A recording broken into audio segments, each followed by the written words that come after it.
Þrotabú Kaupþings fær bráðlega lyklana að iðnaðarhúsnæði á Bílshöfða í Reykjavík þar sem talið er að stjórnendur bankans hafi geymt bíla, vélsleða og vínbirgðir.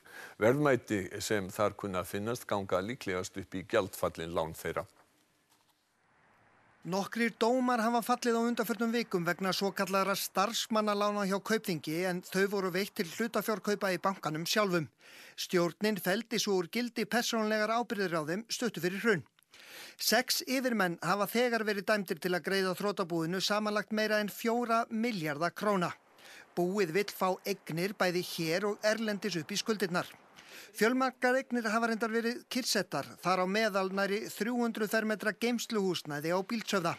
Það er í eigu Ingólfs Helgasonar og Steingríms Kárasonar fyrrverandi yfirmanna hjá bankanum.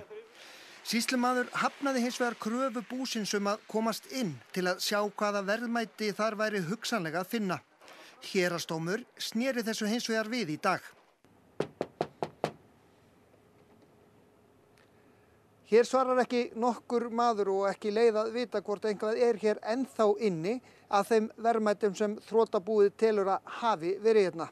Við vitum ekki hvort hér leynast ennþá bílar, vélsleðar eða vínlager. Grunur er það eftir því sem fréttastofa kemst næst að þarna inni hafi verið útbúinn dýrindis vínkjallari eftir öllum kúnstarinnar reglum. Þar geti leynst mörg þúsund vínflöskur, vín fyrir 2 til 300 milljónir króna. Þrotabúið fær væntanlega lyklavöldin að plássin eftir fáeina daga. Vínið og græjurnar verða þá væntanlega teknar upp í skuld Ingólfs og Steingríms við þrotabúið sé ekki löngu búið að koma verðmætunum fyrir annar staðar.